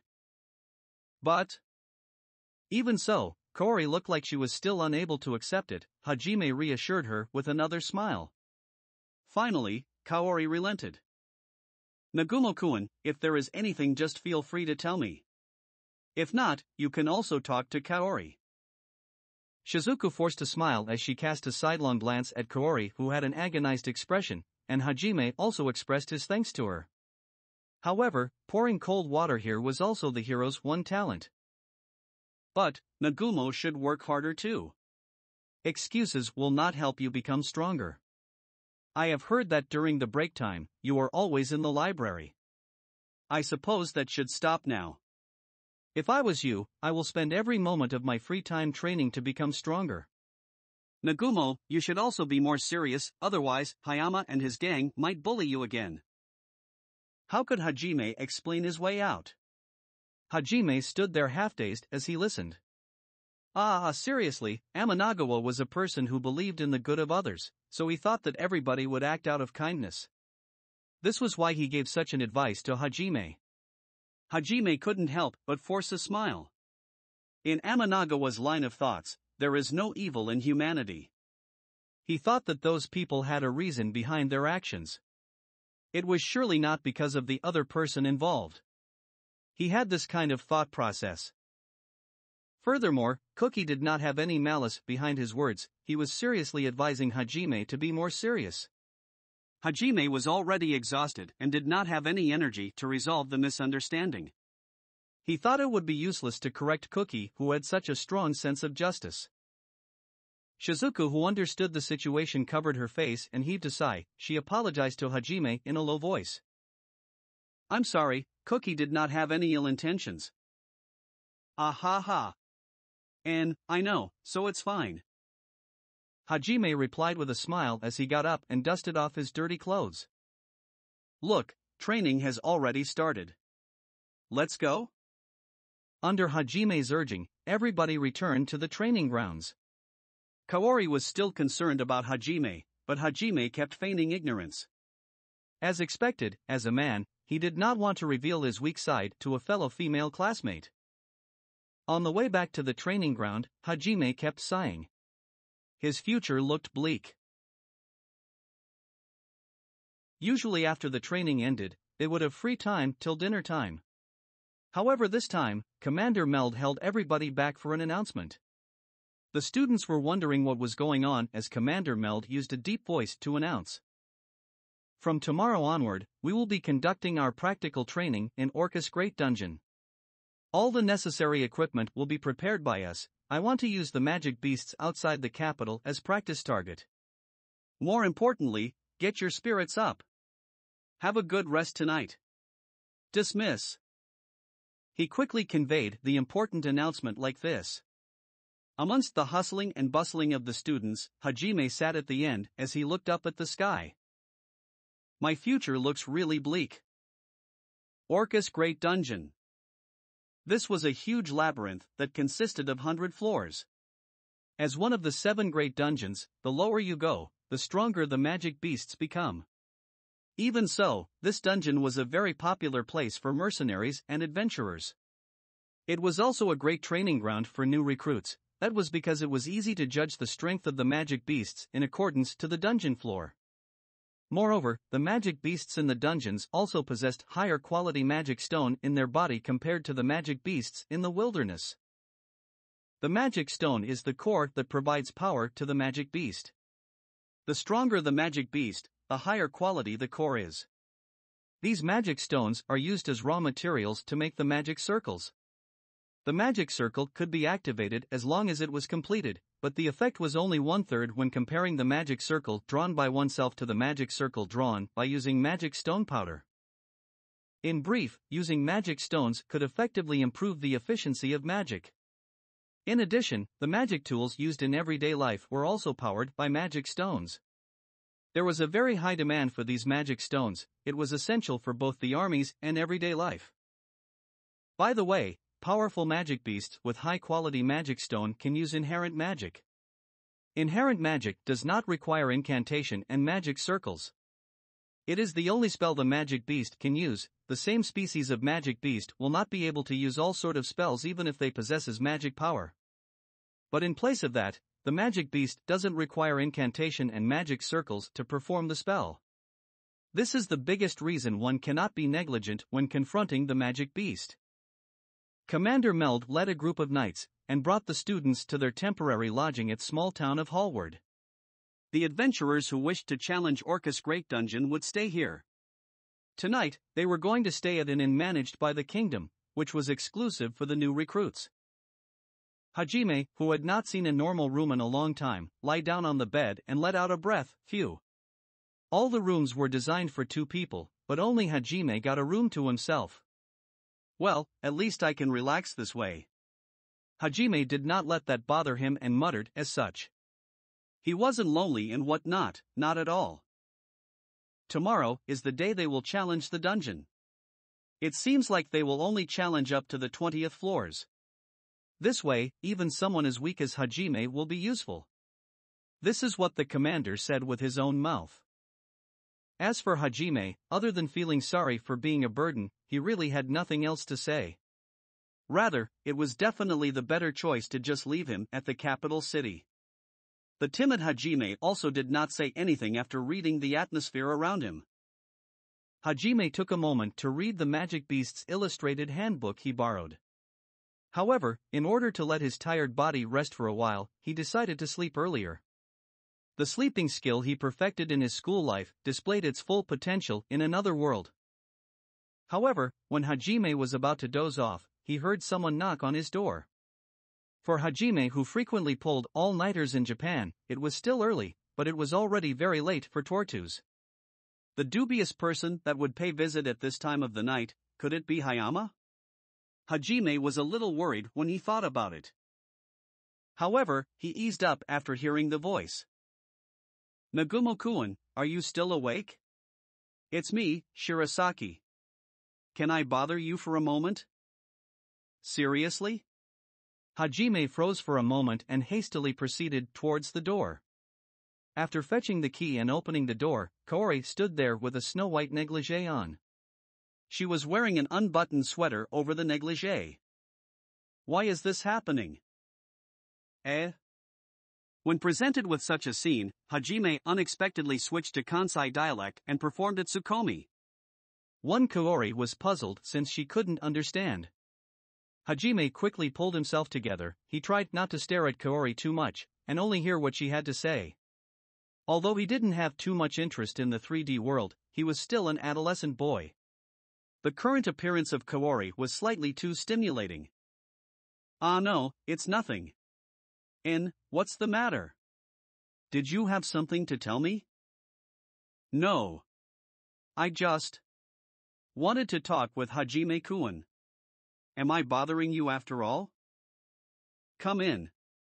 He anticipated the most probable question, but it was quickly shot down by Kaori's provocative nature. Moreover, Kaori's upturned eyes was so explosive. It's super effective. By the time he noticed, he already opened the door and invited her into the room. Kaori entered the room happily without any precaution. She sat on the chair near the window. Hajime unconsciously prepared the tea while still being slightly confused. Though it was really just putting something like a tea bag into the cup. Something similar to black tea was made using this kind of stuff. He prepared enough for both of them and handed a cup to Kaori. After that, Hajime sat on the chair directly in front of her. Thank you. Kaori happily accepted the black tea imitation and took a sip. The moonlight that shone through the window illuminated her. It seemed like there was a halo around her glossy black hair. She looked like an angel. Without any lustful desires, Hajime was fascinated by Kaori's purity. He recovered himself when he heard Kaori place down her cup. Hajime drank the black tea imitation in one breath. He choked a little as he drank too fast. How embarrassing. Seeing Hajime like that, Kaori giggled. Hajime quickly struck a conversation to hide his embarrassment. So, are you here to discuss about the plan for tomorrow? To Hajime's question, Kaori nodded her head. Her smile earlier was like a lie as it changed into a heavy expression. About the trip to the dungeon tomorrow. I wish Nagumo-kun can stay in the town. I will persuade the instructors and classmates. So, please. She leaned over as she pleaded Hajime. Hajime was perplexed. Even if Hajime was a burden, wasn't this a little too much? You are right, I know I am a burden. I should really stay here. Even if you don't say it, You're wrong. It's not because you're a burden. Kaori tried to clear up the misunderstanding. Maybe she was being too hasty.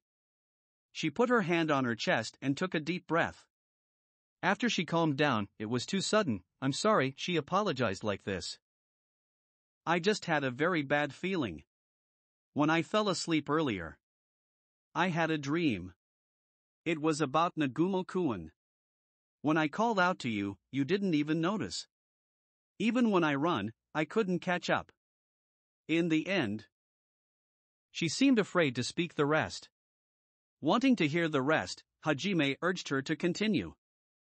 What happened in the end? Kaori bit her lips. She had a teary expression on her face. Disappeared. I see. They sat in silence for a while. Hajime looked at Kaori, who was still hanging her head. It was a really ominous dream, but it was just a dream. With just that, they wouldn't permit him to stay. If such a thing was allowed, the criticism he received from the classmates will surely intensify. If such a thing happened, he really would not be welcomed anymore. He had no choice but to go. To reassure Kaori, Hajime started to speak as gently as possible. A dream is just a dream, Shirasaki-san. This time, we have Commander Meld and his veteran knights accompanying us. There are also a lot of strong people like Cookie coming with us. Rather, our whole class is amazing. I actually feel sorry for our enemies. I am very weak, in more ways than one. Isn't that why you have such a dream? While listening to Hajime, Kaori looked at him with an anxious expression. If you're still worried, then. Hajime was a little embarrassed, but he still stood perfectly straight and looked into Kaori's eyes. Will you protect me? As a man, saying something as embarrassing as this still affected his pride. His face already became red due to shame. The room was illuminated by the moonlight. He could see Kaori's appearance very clearly. Shirasaki-san is a healer, right? Healer was a class that had an innate talent for healing magic. No matter what happened. As long as Shirasaki-san is around, you can heal me even if I get heavily wounded. Will you protect me with this power? If so, I believe I'll be fine. He fixed his gaze on Kaori and said the current situation does not permit him to break eye contact. Hajime desperately endured the shame and prevented his body from writhing. The biggest cause of a person's insecurity was the unknown. Hajime had heard of these kind of thing before. Kaori was probably worried about what could possibly attack Hajime. In that case, perhaps he could ease her mind by convincing her that they could handle all the unknown dangers that were thrown at them. You never change, Najumo-kun. Hajime made a doubtful expression as Kaori said that. Kaori giggled after seeing that expression.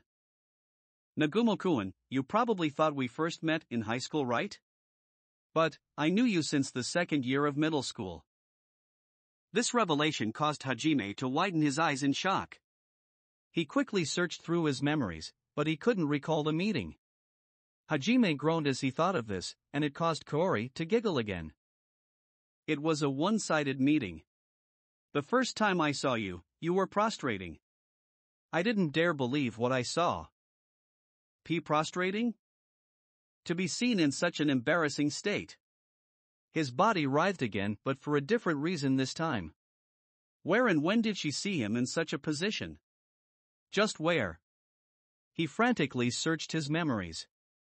Facing Hajime, who was making all kind of expressions, Kaori continued to speak. You were surrounded by shady-looking people. Even when they spit at you, poured their drinks on you, or stepped on you, you did not stop kneeling. Before long, they left appalled. That is, I showed such an unsightly sight. Hajime felt like dying a little. She saw a scene that was just as bad as his dark history of Chinibu. Only a humorless smile emerged. It was the same humorless smile that emerged when he discovered his mother had found the hidden stash of Aro Doujinshi 3 and placed them neatly on his bookshelf. However, Kaori just gave him a gentle look. One that was free from contempt and ridicule. No, it wasn't unsightly. Rather, when I saw you like that, I thought you were a very strong and kind person. Hajime couldn't believe what he heard. That's not the kind of impression someone would get. Could it be Shirasaki had a special fetish for that? Hajime thought of something very rude. I mean, Nagumo-kun, you did it for the sake of a granny and her grandson. When she said that, Hajime finally remembered something. Indeed, there was such an incident during his middle school years. It started when the little boy accidentally bumped into the delinquents and dirted their clothes with his takoyaki. For the little boy started to cry while the delinquents angrily shouted at the granny. The granny cowered in fear. They were in a very difficult situation. Originally, Hajime, who was just passing through by chance, wanted to ignore it. He saw the granny took out a few notes, perhaps it was the price to quell the quarrel. After receiving those, the delinquent demanded for more in a threatening manner. In the end, Hajime's body moved on its own after they took the purse by force. He had never fought in his life before. The Chunibyu's certain kill techniques could only be used at home. It couldn't be helped, his only choice was to use the eye-catching prostration technique. Prostrating in the public, it was very embarrassing for both parties involved. It would be better to say just staying around them would be unbearable. It went just as planned, the delinquents had left. Strong people would have solved it easily with violence. If Cookie was involved, he would surely knock down the opponent. But I don't think there are many people who would help others even when they were not strong, especially someone that would prostrate themselves for the sake of others. In fact, I was really scared at that time. I just used the excuse that I was not as strong as Shizuku. I didn't do anything and hoped someone would stand up for them. Shirasaki-san. Therefore, Hajime-kun is the strongest person in my heart. After entering high school, I was really so happy to see you. I wanted to become like you, and get to know many things about you. But Hajime-kun was always sleeping. Aha, sorry about that. He finally figured out the reason why Kaori cared about him so much. Hajime was a little embarrassed to be evaluated so highly by Kaori. He just bashfully forced a somewhat awkward smile. Therefore, to ease my worries, I'll make sure Hajime-kun don't do anything crazy in the dungeon like when you faced the delinquents, but Kaori looked at Hajime with determination. I will protect you, Nagumo-kun. Hajime accepted her determination. He looked straight at her, and nodded. Thank you. Immediately after, Hajime smiled wryly. The role of the man and woman was totally reversed. Without a doubt, Kaori was playing the hero while Hajime was playing the damsel in distress. As a man, he found it hard to accept, but he could only force a smile. They chatted for a while, then Kaori returned to her room. While Hajime was laying on the bed, he thought over many things. No matter what, he must find a way to clear his bad reputation. It did not sit so well with him to be protected by the female lead. Hajime fell asleep with renewed determination. Very late at night, when Kaori left Hajime's room and headed back to her room, nobody noticed someone was silently staring at Kaori's back. That person had a really twisted expression. Nobody knew of this matter either. Right now, Hajime and the rest of his class gathered in front of the entrance to the Orcus Great Dungeon. Hajime had imagined a dark gloomy entrance, but instead he found something that looked like museum. It even had a reception desk at the side of the entrance. A uniformed big sister with beautiful smile was inspecting the people who entered and left the dungeon. In brief, their work here was to inspect the status plate and record the number of people who entered and left the dungeon to accurately pinpoint the death toll. With the war nearing, this was the method they adopted to avoid more casualties than necessary. On the plaza near the entrance, there were many stalls lined up. All the shop owners were trying to promote their own goods. It was like a festival. This place was a popular area to earn money because people would naturally gather here. There were many foolish people who challenged the dungeon haughtily, which ended with them losing their life. The dungeon's back alleys also seemed to attract criminal activities. However, with the war coming, they didn't want to have any internal conflicts, so the Adventurer Guild and Kingdom worked together with a common goal in mind. The venue beside the entrance was a place where the materials were traded. The treasures obtained by the adventurers would be exchanged for money there. While the class was looking around like country bumpkins, they followed behind Commander Meld like ducklings following their mother. The inside of the dungeon was totally different to the bustling of the outside. There was no lamp at the 5-meter-wide passage, yet it was emitting a dim light. It was possible to see to some extent even without any illumination magic or torches. It seemed like a lot of special green stones were buried in the walls. One could excavate a huge vein of these green stones from Orcus Great Dungeon. The party organized into ranks and pressed forward. For a while, nothing of interest happened until they advanced into a certain hall. This hall was dome-shaped and the ceiling looked to be around 7 to 8 meters high. Then, in front of the party that seemed to be looking for treasures in the circular hall, gray fluffy balls gushed out from the crevices in the wall. Okay, Cookie's group, step forward. Everyone else fall back. Follow the instructions you received before setting off. Get ready. These magic beasts are called ratmen. Their movement is quick, but they are not very strong. Just stay calm. Just like he said, the ratmen ran over with considerable speed. Their scarlet eyes shone eerily from their gray matted heads. Their names suited them. The Ratman was a very fitting name. Their outward appearance looked very similar to a rat. They were bipedal magic beasts and had a muscular upper body. As if to show off their six-packs and chest muscle, those parts were not covered by hair. The front line was comprised of Cookie and his party. When Shizuku, who was in his party, saw the enemy, her face stiffened up. The Ratman gave off a creepy feeling. Cookie, Shizuku, and Ryutaro intercepted the charging Ratman. Meanwhile, two girls that were close to Kaori started to chant. The girls were Nakamura Eri, a glasses-wearing girl, and her friend Taniguchi Suzu, the energetic loli. They were preparing to invoke their magic, staying in the formation like they were taught. Cookie wielded his cross-shaped sword with unfathomable speed. He quickly made short work of the few enemies.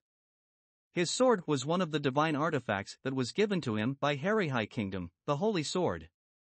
The sword had a light attribute. Any enemies caught in the light that the sword produced would be weakened, and it also automatically strengthened its wielder. Even if it was called a holy sword, it certainly had some troublesome abilities. Ryutaro's class was a fist fighter, so he used gauntlets and shin guards as his equipment. These were also divine artifacts, they could produce shockwaves, and the power was definitely not lacking in any way. Ryutaro took an imposing stance and did not let any enemy get past him with beautiful kicks and punches. Though he was unarmed, he played the role of a heavy armored tank. Shizuku, like the samurai girl she was, her class was swordswoman. She took a Batajutsu one stance and drew her sword that looked like a shamshir. All the enemies were cut in an instant. That agile movement caused the knights to size in admiration. While Hajime and other students were fascinated by the battle, a chant resounded. Swirling dark flames, incinerate my enemies, return them to the earth as ashes, spiral flame. 3 people simultaneously launched the spiraling flames which engulfed the Ratmen. The Ratmen let out a death cry as the flames turned them to ashes. By the time they noticed, all the Ratmen in the hall were wiped out. The other students didn't get a turn. It seemed like the enemies on the first level were too weak for Cookie's party. Good job. Next time you guys give it a try, but don't lower your guard. While facing the outstanding students, Commander Meld smiled bitterly as he warned the group not to let up. However, after successfully subduing magic beasts for the first time, it was unavoidable for them to feel excited. The students' faces broke out into smiles. Commander Meld just shrugged his shoulders and said, "It can't be helped." Anyway, good job on your performance this time, don't forget to retrieve the magic stone. But still, wasn't that a bit overkill just now? Commander Meld was clearly admonishing the rear support. The girls in Kaori's group knew they overdid it and began to blush. There were no particular problems from there onwards, they took turns in battles, and made their way to the lower levels smoothly. Eventually, they arrived at the 20th floor, which is the mark of a first-class adventurer. The highest level explored was the 65th floor, but this achievement was accomplished by adventurers over 100 years ago.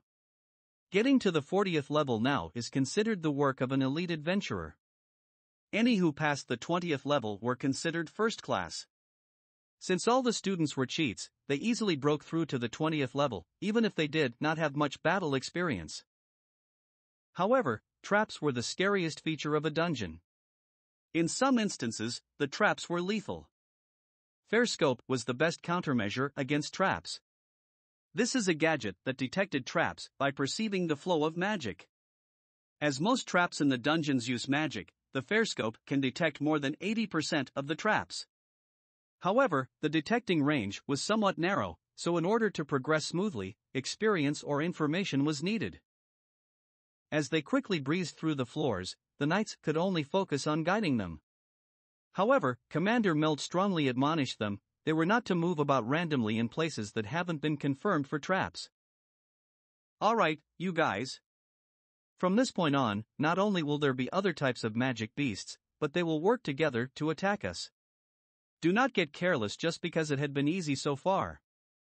The training for today will end after we clear the 20th floor. Get fired up. Commander Melt's voice was very low, but it resounded clearly. Up to this point, Hajime had not done anything in particular. Once, he practiced on a magic beast that the knights had weakened. He created a pitfall on the ground, and skewered the dog-like magic beast that fell into the trap.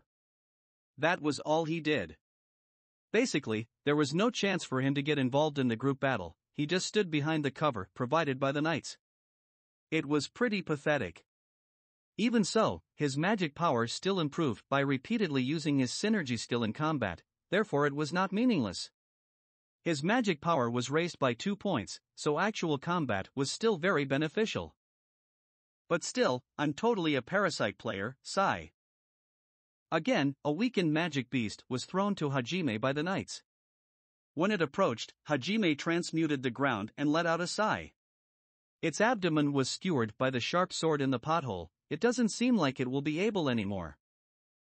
Well, it seems like my precision with transmutation has gone up. Let's do it one step at a time. Hajime consumed a magic replenishing pill as he wiped the sweat off his brow. Hajime had not noticed, but there were several knights that were impressed with him. To be honest, the knights did not expect anything from him in the beginning. However, since the battle was well off, they paid a little attention to Hajime, who had nothing to do at the back, and pushed a few magic beasts to him. Of course, the magic beasts were weakened beforehand. The knights had assumed Hajime would fight with his sword, despite not knowing how to swing a sword.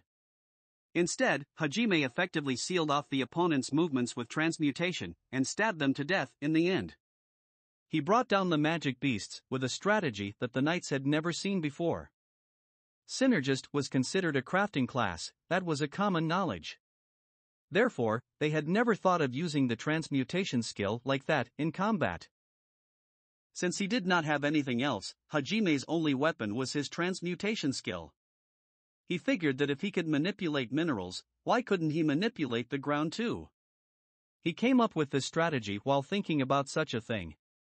Since he was surrounded by so many strong people, he felt his all-out effort was useless. This was the first public exhibition of his tactic. After making a fool of himself in the combat training at the outskirts of the capital, he came up with this tactic. They stopped for a short rest. Hajime, who looked forward occasionally and made eye contact with Kaori. She looked towards Hajime and smiled at him. Kaori seemed to be keeping an eye on him after last night's declaration to protect him. This caused Hajime to be embarrassed and broke the eye contact. Her expression sulked slightly at that. Shizuku, who had been observing what was going on, wore a wry smile on her face, then she asked in a quiet voice. Kaori, why are you two constantly looking at each other? Thinking about a romantic comedy in the dungeon, are you? Kaori blushed at the teasing and refuted Shizuku angrily. Mao dash. Shizuku-chan. Don't say strange things. I was just wondering if Nagumo-kun was alright. That's all. The romantic comedy was already in full swing with that remark, because Kaori began to sulk for real. Shizuku kept her mouth shut, but the laughter in her eyes indicated that it was a fact. After seeing that, Kaori puffed her cheeks and muttered in a low voice, seriously. Hajime kept casting sidelong glances at them, but he suddenly felt a gaze that made him straighten his backbone. The unpleasant gaze was filled with negative emotions. To date, Hajime had felt similar stares in the classroom, but this feeling he get from this gaze was incomparably deep and heavy. It was not the first time today that he felt that gaze.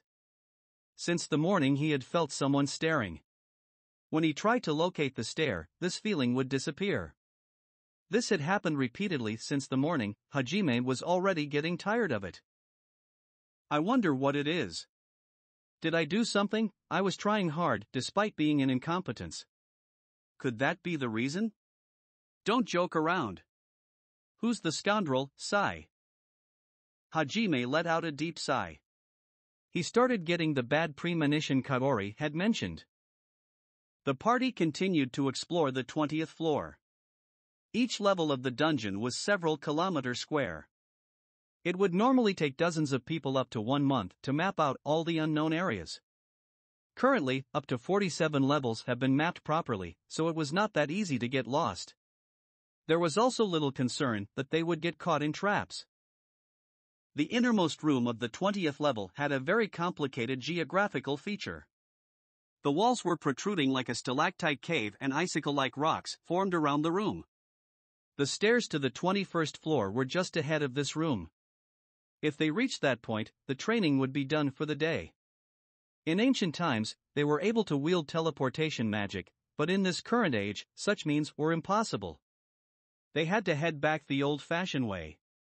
The party relaxed slightly, since the walls were protruding. They couldn't spread out and had to advance in a column. At this time, Cookie's party and Commander Meld, whom were at the front, stopped. The surprised classmates also got into their fighting stance with confused look. Clearly, they encountered some magic beasts. They're camouflaged. Make sure to pay attention to your surroundings, Commander Meld advised them. After that, the wall suddenly rose and discolored. The body that was camouflaged was now dark brown, and the creature that appeared stood on 2 legs. It raised its chest and started to pound on it like a drum. It seemed like a gorilla-type magic beast with chameleon's camouflage ability. They're rock mounts. Be careful of their arms, they are strong. Commander Meld's voice reverberated in the cave-like room. The rock mount beside Cookie's party threw itself at them. Ryutaro's fist was able to reflect the powerful arm of the rock mount. Cookie and Shizuku tried to surround the beast, but they could not get into position due to the influence of the terrain. When the rock mount felt that it could not get past Ryutaro, it bent its body downward and inhaled a deep breath. After that, Go-ga-ga. It let out an intense roar like this, which caused the whole room to shake. Goo. Yuwa. Kia. A shock ran through their bodies. It did not damage them, but paralyzed them instead. This was the rock mount's unique magic intimidating roar. The roar carried a magic that caused temporary paralysis. Cookie and Vanguards took the roar almost point blank, causing them to freeze momentarily. The rock mount took this chance to slip to the side.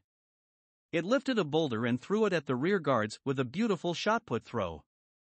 The rock flew over the Vanguards, towards Kaori and the rest. Kaori and her teammates readied the magic staves in their hands to intercept the boulder. There was not enough room to dodge. However, the moment they were going to activate their magic, they froze when they noticed what was thrown them. The boulder that was thrown at them was in fact another rock mount. As it neared Kaori's group, it did a stunning rotation and spread its arms out. It almost seemed to be calling out to Kaori as it performed a loop and dive. 3 Strangely, its eyes were bloodshot and its breathing was rough. Kaori, Eri, and Suzu unintentionally screamed and stopped their magic. Hey! What are you doing? This is a battle. In a hurry, Commander Meld leapt out to intercept the rock mount that was swooping down fast. Sorry. The girls apologized like this, but the negative feeling was still there. Their face had turned pale. There was a youngster who got mad at such a situation. It was our hero, Amanagawa Cookie. Asterisk asterisk asterisk asterisk asterisk asterisk asterisk. You dare treat them like that? I won't forgive you. Cookie seemed to have misunderstood the girls' disgust as fear for their impending death. You dare to frighten the girls like that? Cookie got a little angry due to his misunderstanding.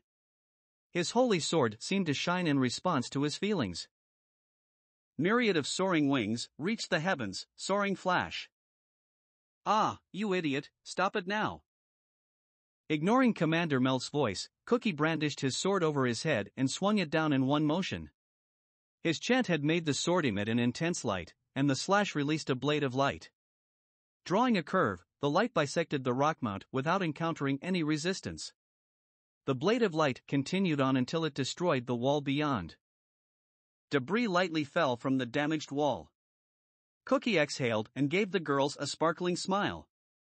He had defeated the monster that scared them. It's all right now. Commander Meld approached him with a smile and smacked him. Ow. You fool. I understand how you feel, but you shouldn't use a skill like that in such a narrow place. If the tunnel collapsed, what are you going to do? Facing Commander Meld's vehement rebuke, Cookie could only lower his head. The girls approached him with a wry smile and tried to comfort him. At that moment, the collapsed wall caught Kaori's attention. Eh? What is that? It's sparkling. Hearing this, everyone looked at the wall Kaori was pointing at.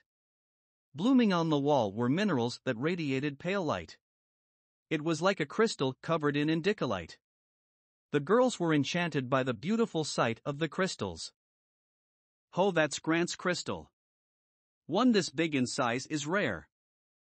When talking about Grant's crystal, it was an ore that looked like a jewel. The crystal did not have any special effects, but its gorgeous and sparkling appearance was popular among the ladyship. Rings, earrings, pendants, and other jewelries processed from these crystal are very well received.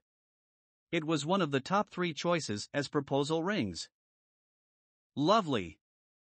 Hearing Commander Meld's simple explanation, Kaori's cheeks blushed.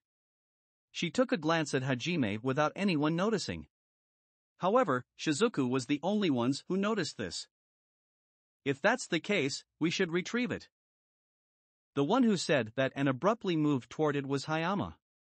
He approached the wall that was embedded with Grant's crystal, and climbed up with sounds of tiny rocks falling. Commander Meld shouted in panic. Hey Dash! Don't just do what you want. We haven't confirmed if it's safe. However, Hayama pretended not to hear and finally arrived in front of the crystal. Commander Meld chased after Hayama to stop him. At that moment, one of the knight finished his analysis with the fair scope. And then his face turned pale. Commander! It's a trap! Sue! However, their warnings came a little too late. The moment Hayama touched the Grant's crystal, magic circle started to spread from the crystal. The trap was set for people who became so fascinated with the crystal that they would touch it carelessly. Beautiful mushrooms tend to be poisonous. It's the way of the world. In a blink of an eye, the magic circle spread throughout the whole room, and it gradually became brighter. It was like a replication of the magic that summoned them. Withdraw. Get out of the room this instant. At Commander Meld's command, everyone started to run towards the exit. But they weren't fast enough. When the light filled the room, everyone momentarily felt a floating sensation. Following that, they were slammed onto the ground with a thud. Everyone let out a groan due to their sore but Hajime looked at the surrounding. Most of his classmates were stroking their butt like him. Commander Meld, the knights, Cookie, and the vanguards quickly stood up and observed their surroundings. Seems like the magic earlier was a teleportation magic. A magic that the modern-day mage couldn't even use was casted with ease. The magic from the Age of God was truly worthy to be called a cheat. They were all transferred onto a huge bridge made of stone. It was about 100 meters in length. The ceiling looked to be about 20 meters tall. There was no river underneath the bridge, there was only a bottomless abyss. If they fell, it would probably feel like falling into hell. The width of the bridge was about 10 meters, but let's not say the handrails, even the edge was rounded.